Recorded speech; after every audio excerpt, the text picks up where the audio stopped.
I also then, if people don't have any one-on-one questions and don't need me to review any stuff, I can also then talk through something. This week, I'm thinking if we have no questions and such, I'll talk through like a lot of common mistakes and show you how to debug.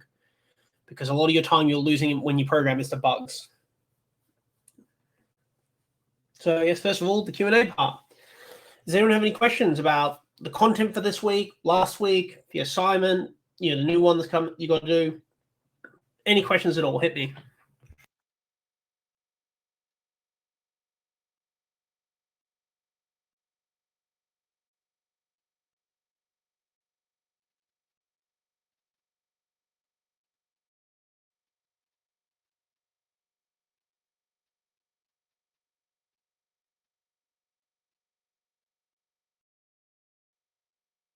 I can just do the poll, I guess. That's another way to check if people do have questions. We don't wait here awkwardly for 5 minutes.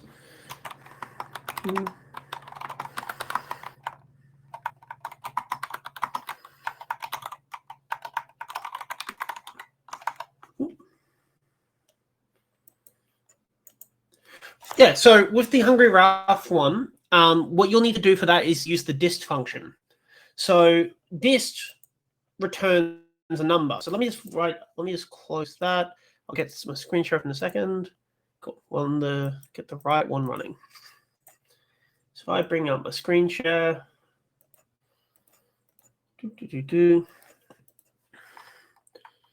Okay. So let me get rid of this. This is from last week. I was demoing some stuff.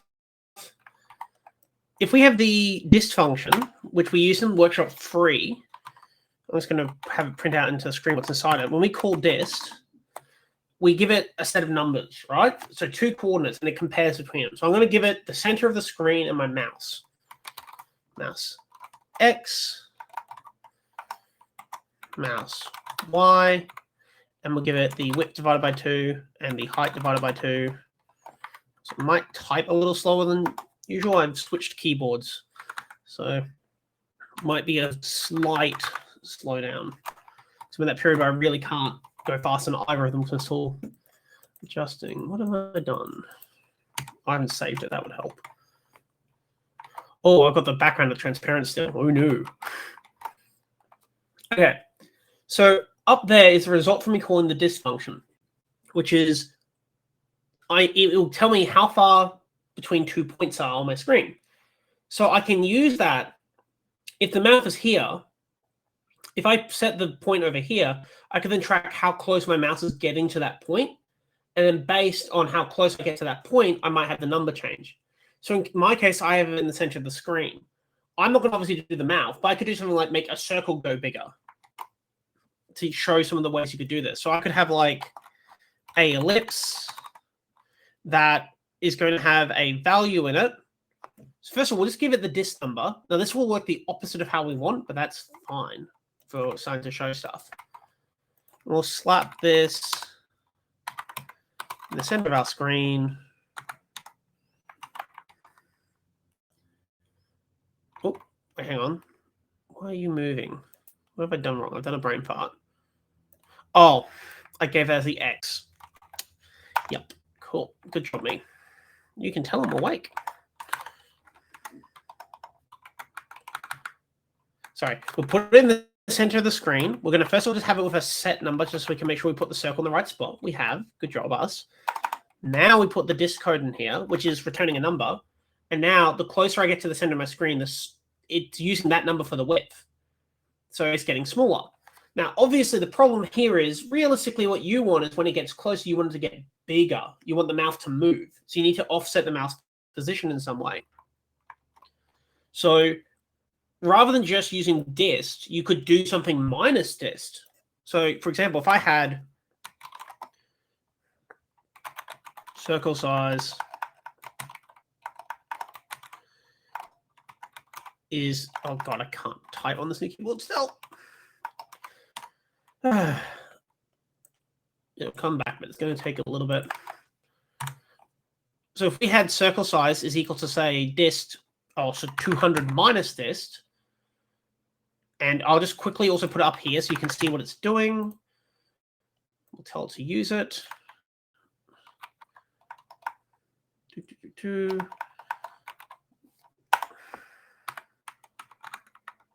circle size. So now when my mouse goes close to it, it gets bigger. When my mouse goes away, it gets smaller. Obviously, up to a certain point, if I go far enough away, it can backfire. So you might need an if statement as well. But conceptually, you just use this, which produces a number, and you're going to minus that from another number, so it gets bigger as you get closer. And you would just move the mouse by that amount. It's just use this as give me a number that will get smaller the closer I get, and I'll minus that from a big number. So I'm doing it for size, but you could use it for how wide the mouth, how open the mouth is, right? Does that make sense? Does that need... Actually, I shouldn't ask does that make sense. That's a silly question, because you're always going to want to say yes. So it depends how you think about it. There's a couple ways you could do it, but all of them are going to want to use a trick like that. So if we bring up the assessment video, we can think through. Let me just go to open on, get the link. Boom, boom, boom, boom. I'll open it up in a second.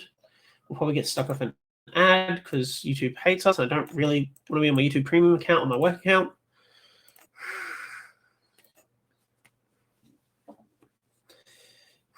I love ads. They're great. So with the mouth, what you can think of it as, it's actually a couple shapes. This is probably a rectangle, right? This is probably a rectangle. This is a rectangle, and this is a rectangle. Remember, there's a way to give rectangles rounded corners where if you give it more numbers. So if we were to take this into Paint, or hell, I think even just the raw snipping tool should have what I need for demoing my point. Conceptually, this is one rectangle. This is another rectangle. This is another rectangle. This is probably a rectangle and then two lines. So this is a rectangle with no stroke and two lines, one on each side. And this is obviously a triangle. This is two circles, circle and circle with my amazing drawing skills. But what you're doing is you'd make it when the mouse gets closer, you'd say, hey, I want this, using a variable for each of these parts. You say, hey, actually, I want this rectangle's Y value to increase. Remember, to move downwards of Y, you add something. You'd move this endpoint and this endpoint of your two lines. You'd also move those down. And you'd change this rectangle's height. You just make this rectangle taller. So you tell this rectangle, hey, your height needs to get bigger based on how close the mouse is. What I would say first, before you try and get it moving in reaction to like the burger, try and make it that there's a variable called like mouth open size or something that all of these use for how open they are. Because then if you've got a variable that you just manually change it from 100 or 200, right, and it opens that much, then you can just use this afterwards once you've got that part working on top of it and hook it into the system by going, now I want the disk stuff to change the variable. If you try and build it all at once, you're going to like kind of cook the brain. So the first step would be make a variable that is added to this endpoint, the height of this rectangle, and is used for the starting point of this rectangle vertically. Then be able to change that number. So I won't obviously do it for that, but if I had, say, let's say I had, we'll do it 2 circles, why not? Is that a smart one? 2 circles? Yeah, that's fine. I'll make like a set of glasses or something. So if I had a pair of glasses, which means I'm going to need 2 ellipses. I'm going to need one at position 100, 200, and make it 20 big. I'm going to need another one that's at 100. Oh, it's actually going to be more like a 140, 220 big.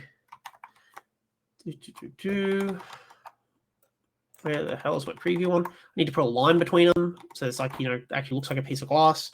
A set of glasses, we need a line that's going to go from, I can do basic math, 110 horizontally to something, to 200 vertically. And then it should be 140 minus half its radius. So that should be 130 200. Let's see if we no scope that. Wait, I have the stroke turned off. It's not going to draw a line if I've told them to draw lines, eh? Hey, cool. So we've got this amazing set of spectacles, right? I want to make it that this moves when I've got it based on a variable value. So all I have to do is, let's say I make something called like let glasses y equals 200.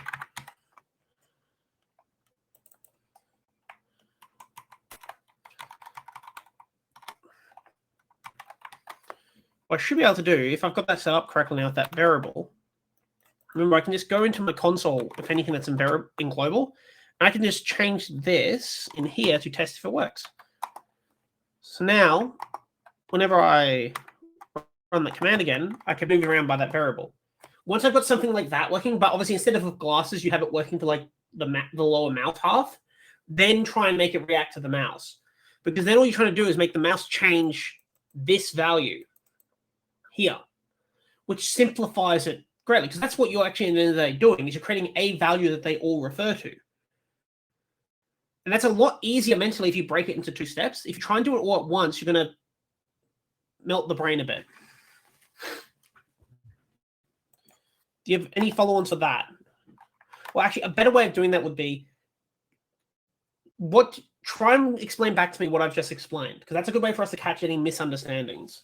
Because if I ask you, did you understand it? No one wants to say no, right?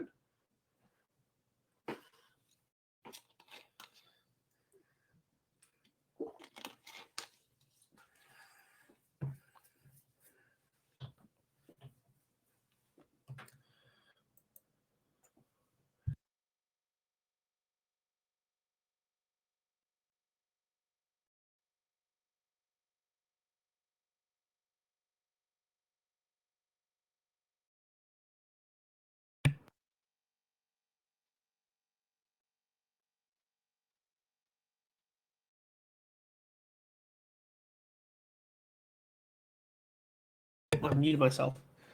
So yeah, try and explain back to me, Georgia, what do you think I tried to, what did I just explain there? Because that will catch if there's anything I've misworded, for example.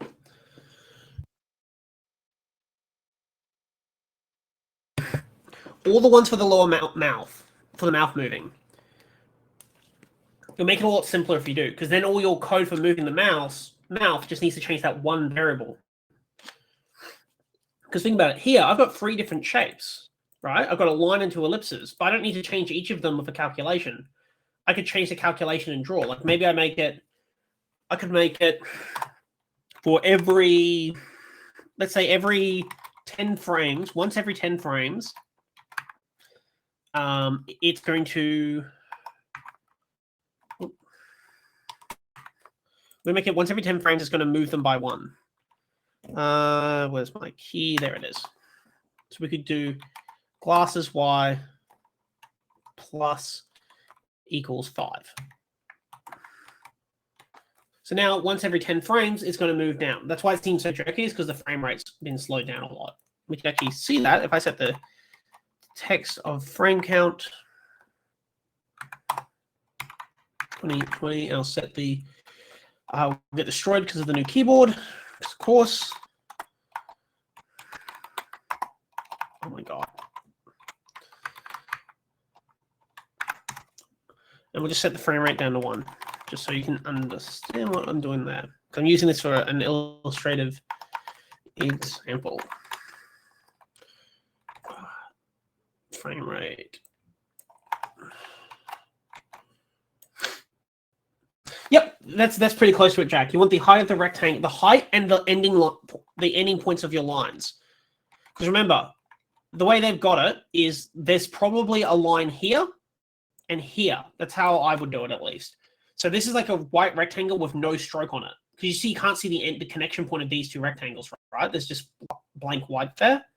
So I reckon they've got a rectangle that's this big, a black line here and a black line here. So they're making the 2 lines move their bottom point vertically down. They're increasing the height of this rectangle, and they're changing this rectangle's Y position. But it's all off of 1 variable. because they're all based off that one variable, they should all move the same amount. If I add 1 to the height, 1 to each of these line points, and 1 to this lower rectangle. So if this is at, what's a good example? So if this is at, let's say, height 0, this is at, yeah, exactly. You have the XY values of the lines that they happen to look like the sides of it. So it's like 2 lines and 2 rectangles for the mouth, and you increase height, Y position, bottom points Y position, bottom points Y position. And if you do that all for a variable first, one, it's going to be a lot easier to think through because you're not trying to do like all this weird auto magic stuff with dist. And once you've got it working, it's easy to test as well. Because like if this glasses example, if I want to see what it should do at different positions, I can go, okay, well, I want glasses Y to equal 100. And maybe my frame rate's been slowed down, so it's a little laggy. But I can see that, yeah, it will reset it to 100. Yeah, so basically the only one that needs to get taller, whoop, that's a different thing. Let's see. The only one that needs to get taller is this one. This one just needs to have its Y point changed. So this one will be like, see how my ellipses, I'm just moving them down on their Y axis, right? You'll be doing that to the bottom mouth and to the bottom 2 points of the line. So you could probably get it working in steps, even inside that, it could be broken down further. So before you get the middle mouth part working, you could get your 2 lines and the bottom mouth part. So you don't even have this rectangle here working yet, right? Yeah, well, and by attached, it'll be more like you happen to have it line up at every step. There's no magical attach. So you'll have your bottom jaw and these 2 lines. What you want it to be is based on a variable. If I increase a variable by 5, this one should move down by 5, this one should move down by 5, and this bottom bit should move down by 5. Once those work, then just make a white rectangle in between here, one that doesn't have a stroke, but it's a white background. So pretend there's no like outline on this, and have its height score change an equal amount based on that variable as well. So from, if it started at say pixel 100 and the height was set to 200, you want it to be that this will calculate out to 200 minus 100 would be 200 tall. But yeah, first things first, do it in sub-steps. First step, get 2 lines. Exciting, I know. We get 2 lines. Okay, then you want it to be that they both use a variable to change where they go vertically. And so if we change that number, they go further down the page. So they're pulling on a variable. Once that's done, next, do a rectangle that uses the same Y variable for its starting point in the top left corner that's used for this point and this point on the line. Once that's done, you can figure out the middle bit of the jaw there. Like all problems of programming is you just keep boiling it down simpler and simpler and simpler. Yep, but that's fine, Georgie. Remember, you try not to think of it all at once. If you do, you'll overload your brain. You just have to recognize that when you're new at this stuff, there's a lot going on, and you just have to go, okay, I have to just forget out everything else. I know I need a line that changes position based on a variable. Okay, I'm just going to figure out how to do a line with a variable. Once you got 1, you can do 2. Once you got those 2, you now know how to move something with a variable. Then you can do a rectangle. I could probably just get away showing a line because you're going to have to still combine it with systems. So that's not showing away too much. So if I have like a vertical line, that's 20 pixels in. I'm going to set it at 100 pixels at the top. And its second point, remember it draws between 2 points. We get like 2 pins on a board. We'll have 20 in because we want them to be horizontally at the same point. And we'll have it at 200 down for a second. Well, actually, we'll just have it use this one. I'm just going to give this another name just to show that it's a random name. There's nothing special to it. Obviously, you'd give it a better name than this, but I'm just trying to really ram home there is no magic happening. Okay, so now we've got the world's most amazing line. And purple elephant's currently set to 200. If I set this to 100, okay, it's a horrible example because it's already starting at 100. Let me change that. Because remember, the top point's at 100. So I just made a 0 pixel tall line. Okay, let's set that to like 150. There we go. And if I set it to 175, I'm able to now change where that point ends. The top point of the line never changes, but the bottom point I can now move up and down by changing this variable.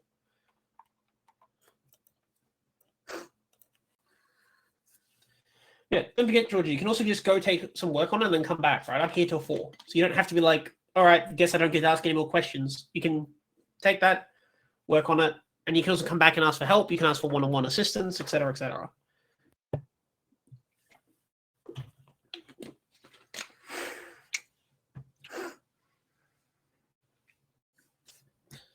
Are there any more questions for people?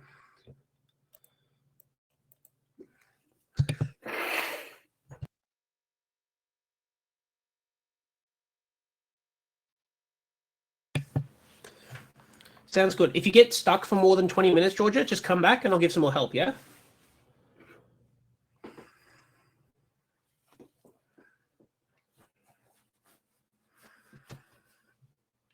No worries.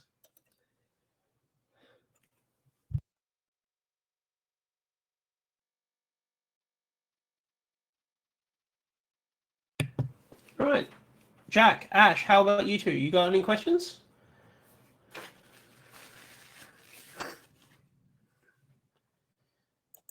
Don't be shy, because I will go stir crazy otherwise.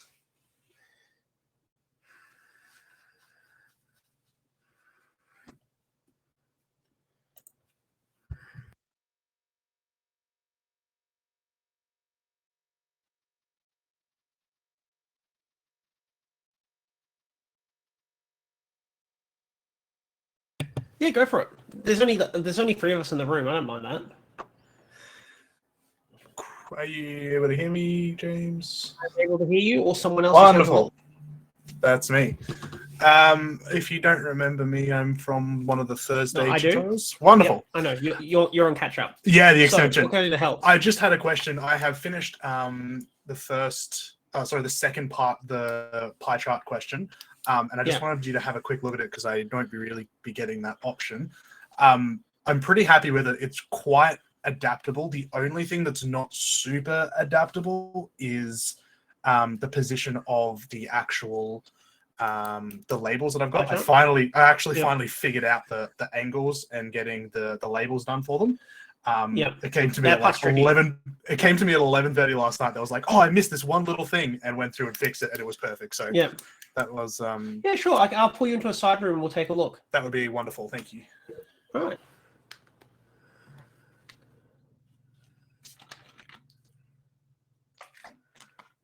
Well, Ash got me muted, maybe.